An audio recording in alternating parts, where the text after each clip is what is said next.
Linear equations in two variables. आज आपल्याला practice set 5.2 start करायचंय. फर्स्ट एक्झाम्पल आहे, in an envelope there are some 5 rupee notes and some 10 rupee notes.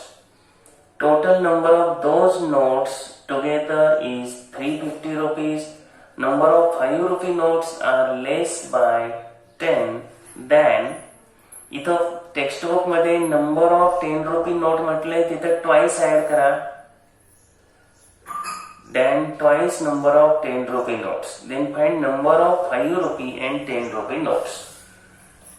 सर्वप्रथम आपल्याला 5 RuPay आणि 10 rupee notes ची संख्या सपोज करून घ्यायची. Late number of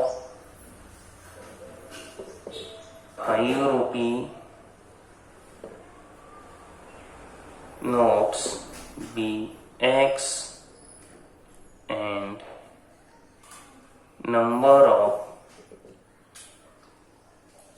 10 rupee notes be y.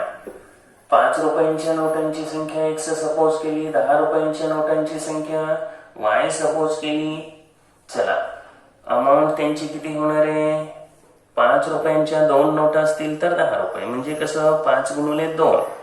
त्यामुळं अमाऊंट काढताना नोटांच्या संख्येला किती रुपयाची नोट आहे त्यानं गुणून घ्या. अमाऊंट ऑफ 5 रुपीज नोट्स काय व्हायला पाहिजे? अमाऊंट 5x रुपीज व्हायला पाहिजे. अमाऊंट ऑफ 10 रुपी नोट्स, 10 रुपयांच्या नोटांची अमाऊंट काय होईल मग? 10y rupees. चला, फर्स्ट इक्वेशन आपलं फ्रॉम गिव्हन फर्स्ट कंडिशन, पहिली जी कंडिशन आहे त्या कंडिशन नुसार अमाऊंट किती झालेली आहे टोटल, या दोघांची ऍडिशन करून घ्या. 350 रुपीज ही ऍडिशन झालेली आहे. दिलेले आहे 350 रुपये एकूण होतात. 5 रुपयांची नोटांची संख्या 10 रुपयांच्या नोटाच्या दुपटीपेक्षा 10 ने कमी आहे. चला, from given second condition. Condition व्यवस्थित वाचली की उत्तर काढता येतं, समीकरण लिहिता येतं. Twice the number of 10 rupee notes. 10 रुपीच्या नोट्स किती आहेत? y. त्याचं ट्वाइस म्हणजे 2y, बरोबर. आणि त्याच्यापेक्षा 10 ने कमी. Twice the number of notes of 10 RuPay पेक्षा 10 ने कमी आहे. मग या ठिकाणी आपल्याला काय करावं लागेल? परत एकदा पहा, ज्या नोटांची संख्या कमी आहे ते तरी ऍड करावं लागेल, किंवा जे जास्त आहेत ते तरी आपल्याला काय करावे लागतील? कमी करावे लागतील. त्यामुळे x is equal to 2y minus 10 म्हणजे 5 रुपयांच्या नोटा x आल्या. आता याच्यामध्ये याला इक्वेशन नंबर 2 द्या. एक सबस्टिट्यूशन मेथड यूज करा, किंवा तुम्हाला इक्वेटिंग कोएफिशिएंट पण यूज करता येईल. सबस्टिट्यूशन मेथड जर यूज केली तर x ची व्हॅल्यू समीकरण 1 मध्ये ठेवून द्या. Substitute value of x in equation first. चला, पहिल्या इक्वेशन मध्ये ठेवलं की काय होणार? 5 इंटू x च्या ऐवजी 2y मायनस 10 येणार, प्लस 10y आहे असे येणार, आणि 350 आहे असंच. चला, मल्टिप्लाय करून घ्या. 5 into 2 10y, 5 into 10 50, plus 10y is equal to 350. तर हे 10y किती होणार? 20y minus 50 is equal to 350. Minus 50 left कडून राईट कडे घ्या. 20y is equal to 350 plus 50 हे आलं 400. त्यामुळे y ची व्हॅल्यू काढून घ्या. 400 upon 20 is equal to 20. Put y is equal to 20 in equation first. पहिल्या समीकरण सेकंड मध्ये ठेवा. Equation second, x is equal to 2 into 20 minus 10, त्यामुळे 40 मायनस 10 इज इक्वल टू 30.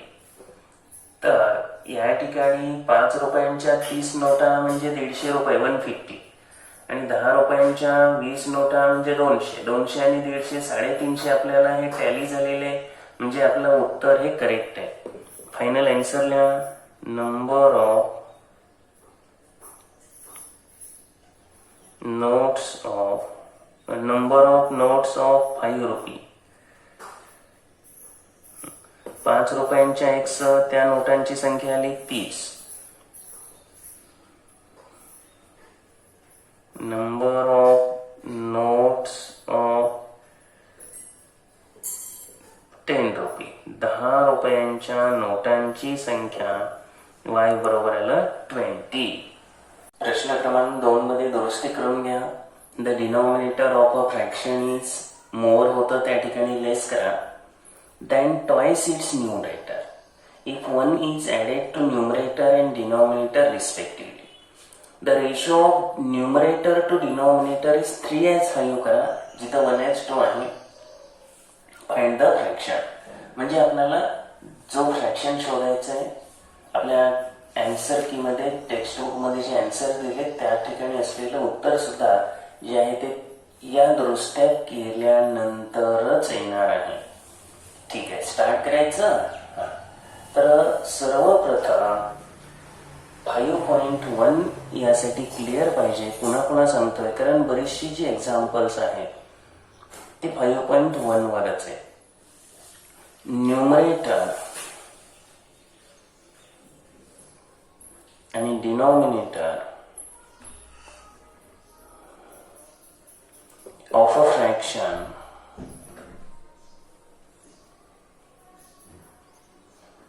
आपण जो फ्रॅक्शन सपोज करतोय त्याचा डिनॉमिनेटर आणि न्यूमरेटर x आणि y असा मानून घेऊया. त्यामुळे रिक्वायर्ड फ्रॅक्शन आपल्याला काय मिळेल, x अपॉन y हा रिक्वायर्ड फ्रॅक्शन मिळेल. न्यूमरेटरला x असेल, डिनॉमिनेटरला y असेल. रिक्वायर्ड फ्रॅक्शन मिळाला x अपॉन y. ठीक आहे, आता पुढे जायचं, कंडिशन मध्ये जायचं. काय म्हटलंय, denominator of a fraction is 1 less than twice its numerator. पहिली कंडिशन घ्या, फ्रॉम गिव्हन फर्स्ट कंडिशन. आता यामध्ये काय दिलेलं आहे, ट्वाइस न्यूमरेटर. न्यूमरेटर आहे आपला x, त्याचा ट्वाइस करा. ट्वाइस x पेक्षा काय करायचं, डिनॉमिनेटर 1 ने लेस. 1 ने लेस म्हटल्यानंतर काय करायचं, -1 करणार ना, आणि इज इक्वल टू काय येणार आपला y. डिनॉमिनेटर हा ट्वाइस ऑफ न्यूमरेटर पेक्षा 1 ने लहान दाखवला. आता यालाच 1 नंबर इक्वेशन द्या.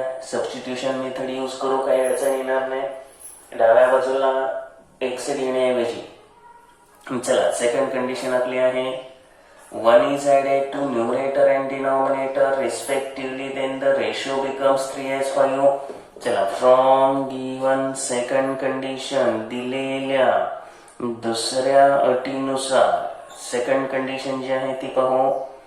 तर x अपॉन y हा आपला ओरिजिनल फ्रॅक्शन, न्यूमरेटर आणि डिनॉमिनेटर मध्ये 1 ऍड केलं. काय बनली व्हॅल्यू, 3/5 बनली. चला क्रॉस मल्टिप्लिकेशन करायचं म्हणजे आपल्याला डेफिनेटली सोपं जाईल. नंबर देण्याऐवजी अगोदर क्रॉस मल्टिप्लायच करू किंवा नंबर देऊन सिंप्लिफाय म्हणलं तरी चालेल. 5 into x plus 1 is equal to 3 into y plus 1. 5 ने मल्टिप्लाय करा. 5x plus 5 is equal to 3y plus 3. Left ला घ्या. 5x minus 3y is equal to 3 minus 5. त्यामुळे आपल्याला मिळालं 5x minus 3y is equal to -2. आता काय करायचं, याला इक्वेशन नंबर 2 द्यायचं. फ्रॉम इक्वेशन 1 and 2 इक्वेशन 1 आणि 2 नुसार y ची जी व्हॅल्यू आहे ही 2 मध्ये ठेवून टाका. Put value of y in equation 2 असं म्हटलं तरी चालेल. 5x ला 5x आहे असं घ्या, 3 ला 3 घ्या, y ची व्हॅल्यू 2x - 1 ठेवा आणि is equal to -2. Therefore 5x - 6x plus 3 is equal to -2. -3 ने मल्टिप्लाय करून घेतलेलं आहे, मायनस मायनस प्लस झालं. या ठिकाणी काय होणार, 5x - 6x - x is equal to +3. Left कडून राईट कडे न्या. आता समान चिन्ह आहे त्यामुळे त्यांची बेरीज होणार. हे कॅन्सलेशन मध्ये वेगळं, इथं वेगळं. आता दोघांची मायनस मायनस चिन्ह आहे, प्लस करून घ्या. -x चं +x, -5 चं +5 ठेवून टाका किंमत. आता ही पोट x is equal to 5 in equation 1 काय होणार पहा, y is equal to equation 1 आपला आहे y is equal to 2x - 1. तर y is equal to 2x, 2 ला 2 आहे असं घ्या, x च्या ठिकाणी 5 ठेवा. 5 ठेवलं, -1 घ्या. तर 2 × 5 किती येणार, 10. 10 - 1 9. y ची व्हॅल्यू काय आली, 9. त्यामुळे रिक्वायर्ड फ्रॅक्शन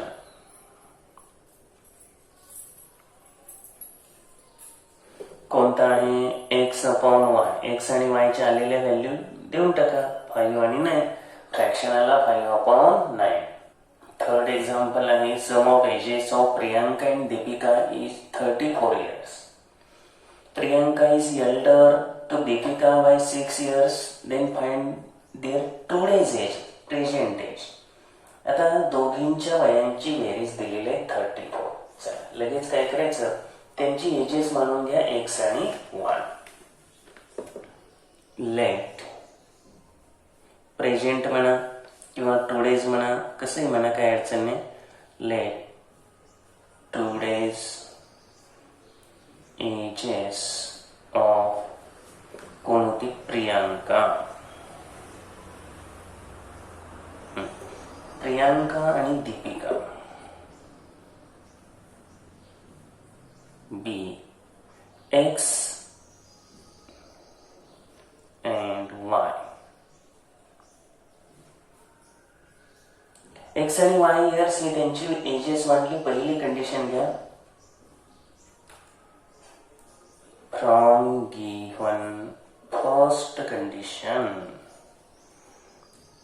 पहिल्या अटीनुसार त्यांची जी सम आहे, त्यांची जी बेरीज आहे ती x + y is equal to 34 अशी होईल.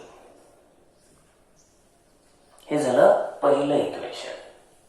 त्यानंतर काय दिलेलं आहे पुढं, Priyanka is elder to Deepika by 6 years. म्हणजे याच्यामध्ये प्रियांकाचं जे वय आहे,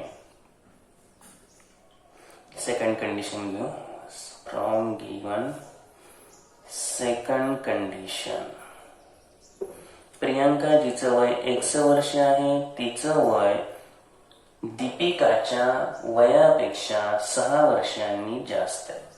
म्हणजे दीपिकाचं वय y आहे, त्याच्यामध्ये +6 ऍड करा. हे कुणाचं होणार, प्रियांकाचं. दीपिकाच्या वयामध्ये 6 ऍड केलं. Equation number 2. आता सिम्प्लिफिकेशन करा किंवा सबस्टिट्यूशन मेथड यूज करा, काहीच अडचण नाही. सिम्प्लिफिकेशन करून y लेफ्टला आणून मायनस करा किंवा 2 मध्ये असणारी x ची व्हॅल्यू 1 मध्ये ठेवा, काही अडचण नाही. पुट किंवा substitute x is equal to y + 6 in equation 1. दोन्ही मेथडचा सराव व्हावा म्हणून सांगतोय. तर x च्या ठिकाणी काय घेणार, आता y + 6, पुढं y आहे असंच घ्यायचं आणि इज इक्वल टू 34. आता काय होणार, y + y, फक्त सहगुणकांची बेरीज करायचं, व्हेरिएबल आहे असं घेणार. 2y + 6 is equal to 34. +6 left कडून राईट कडे न्या. चला वजाबाकी करून घ्या, किती आली, 28. तर त्यामुळे आपल्याला इथं काय होणार, y बरोबर 28/2, y बरोबर आलं 14 y ची व्हॅल्यू ठेवून टाका, x ची मिळते. Put y is equal to 14 in equation 2. Equation 2 मध्ये ठेवा x is equal to y ची व्हॅल्यू काय आहे 14, 14 प्लस 6 तर काय आलं 20. अशा रीतीनं आपलं फायनल आन्सर लिहून घ्या. Therefore today's age of Priyanka. प्रियांकाचं वय आपण किती मानलं होतं x. हे किती आलेलं आहे x ची value 20 years and today's age of Deepika हे वय आपण y मानलं आणि ते किती घेणार मग y आलेली व्हॅल्यू 14 years. युनिट क्लासला लिहिणं हे तितकंच महत्वाचं आहे. चला नेक्स्ट क्वेश्चन आहे 4th question. Total number of lions and peacocks in a certain zoo is 50. एका झू मध्ये लॉयन आणि पिकॉकची संख्या 50 आहे. The total number of their legs is 140. स्कॉलरशिपला वगैरे अशी गणित तुम्ही सोडवली असतील. त्यांच्या पायांची संख्या आहे 140. Find the number of lions and peacocks in the zoo. त्या झू मध्ये असणाऱ्या लॉयन आणि पिकॉकची एकूण संख्या करायची. अगदी सहजासहजी सोडवता येईल. तर एक्स लॉयन आहे, वाय पिकॉक्स नाही तसं सपोज करा. Let number of lions, number of lions be x and number of peacocks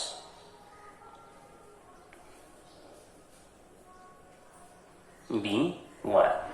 सर्वप्रथम आपली पहिली कंडिशन आहे दोघांची मिळून संख्या किती आहे 50 आहे. फ्रॉम गिव्हन फर्स्ट कंडिशन पहिल्या अटीनुसार x प्लस वाय बरोबर 50 आहे. ही झाली फर्स्ट कंडिशन. आता सेकंड कंडिशन मध्ये काय करावं लागेल अगोदर आपल्याला यांना लेग्स किती आहेत त्याच्या अगोदर गेस करावं लागेल.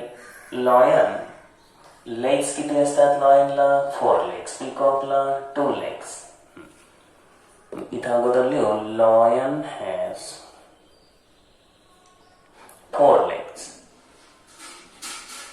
आणि देअरफॉर आता त्याच्या पायांची एकूण संख्या therefore total number of legs of lion. लॉयनच्या एकूण पायांची संख्या. लॉयन किती आहे x आहे. त्यांच्या पाया किती आहेत एकाला 4 म्हणजे 4x हे एकूण काय झाले लॉयनचे पाय. Peacock has 2 legs and a peacock has 2 legs. मोराला 2 पाय. त्यामुळे टोटल नंबर ऑफ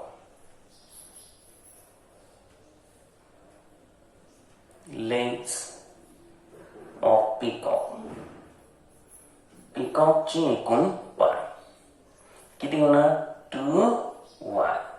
चला आता इक्वेशन बनवा. एकूण पाय त्यांनी दिलेले आहेत किती 140 दिलेले आहेत.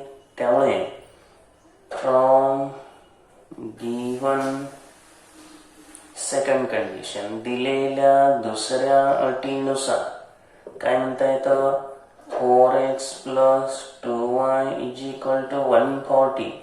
आता इक्वेशन सॉल्व करायचं. पहिलं इक्वेशन आहे x plus y is equal to 50. Second आहे 4x plus 2y is equal to 140. एक तर इक्वेशन 1 ला 4 ने किंवा 2 ने मल्टिप्लाय करा किंवा याला डिवाइड केलं तरी चालतंय. समजा याच्यातून 2 जरी कॉमन काढला असं जरी केलं तरी यायला पाहिजे बरोबर आहे. आपण काय करू सिम्प्लिफाय इक्वेशन 2 म्हणू. हे थोडं परत वेगळ्या मेथडने जाऊ. सिम्प्लिफाय इक्वेशन 2 म्हणू. सिम्प्लिफाय म्हटलं की 2 कॉमन निघेल. 2 ने डिवाइड करा 4 ला 2 आलं. 2 1 जा 2 आपला सगळ्या मेथडचा सराव होईल. 2x + y = 140/2. त्यामुळे काय मिळेल? 2x + y = 70. Equation number 3. तुम्हाला मल्टिप्लाय करून पण आलं असतं. आता काय झालं, वायचा कोएफिशियंट समान झाले ना. मग SSS चा formula, same coefficient same sign subtraction. चला, सबट्रॅक्ट इक्वेशन 2 फ्रॉम इक्वेशन 3 मधून सबट्रॅक्ट करा. 2x + y = 70 आणि x + y = 50 हे आहे सेकंड इक्वेशन. सबट्रॅक्ट करताना साइन चेंज करा. हे मायनस होईल, हे मायनस होईल, हे मायनस होईल. प्लस y ला मायनस y कॅन्सल करा. 2x मधून x मायनस करा, x आला. 70 - 50 20. चला, x ची व्हॅल्यू तर मिळाली. आता काय करायचं, put x = 20 in equation first. पहिल्या समीकरणामध्ये ही किंमत आता ठेवून घ्या. आता ही किंमत ठेवूया आपण पहिल्या समीकरणात. x च्या ऐवजी 20, त्यामुळे काय ना 20 + y = 50. चला, हे काय करावं लागेल, 20 लेफ्टचा 20 राईटला काय आलं 30. आणि अशा रीतीनं हेच आपलं उत्तर आलं. देअर आर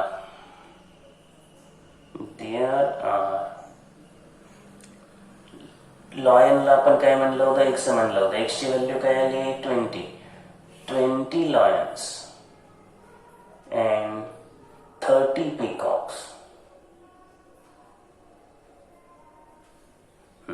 तर 20 लॉयन आणि 30 पिकॉक्स आहे.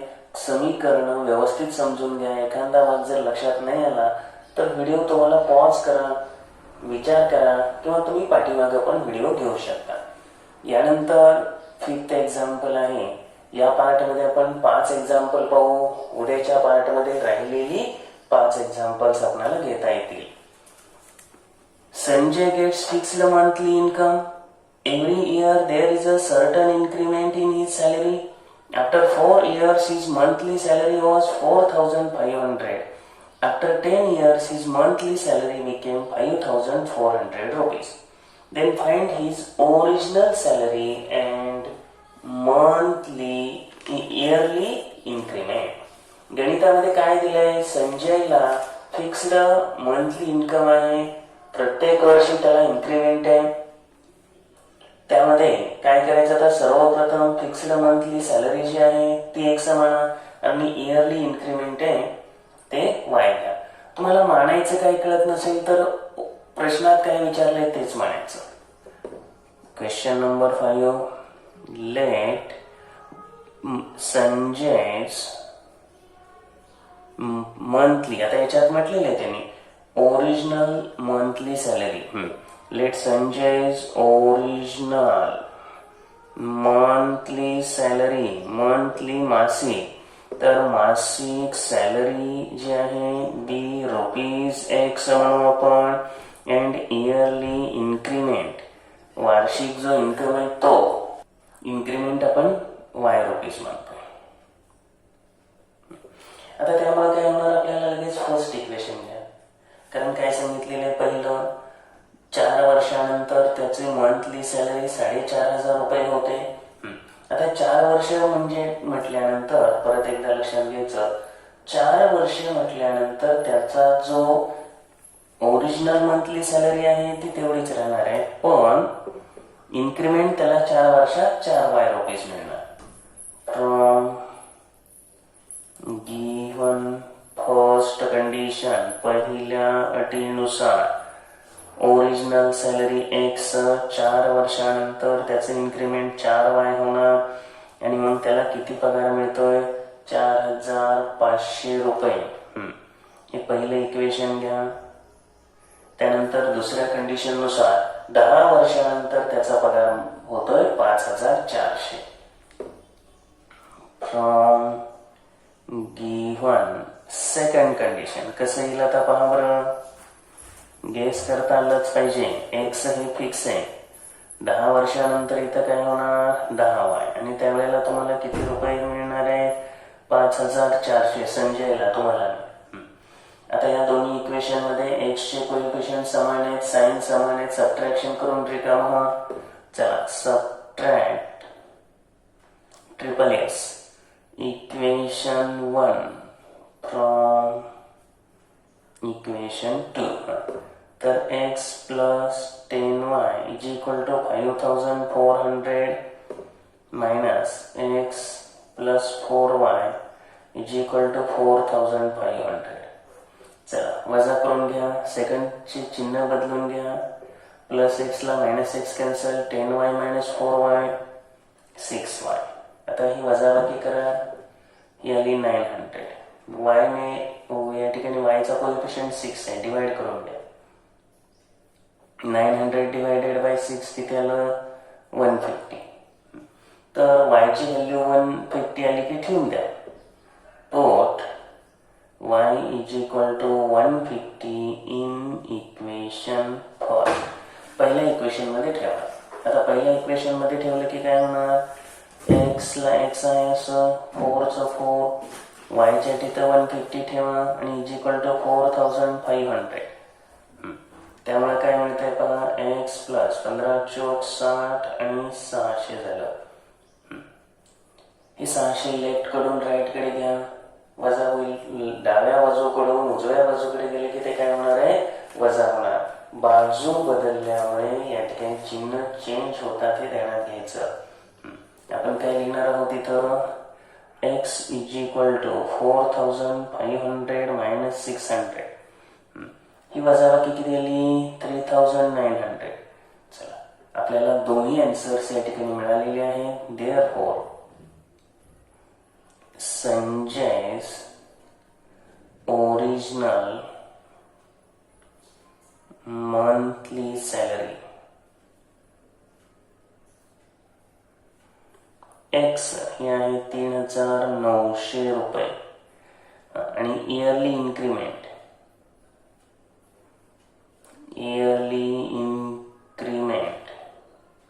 हा आपण Y घेतला आणि तो आहे 150 रुपये.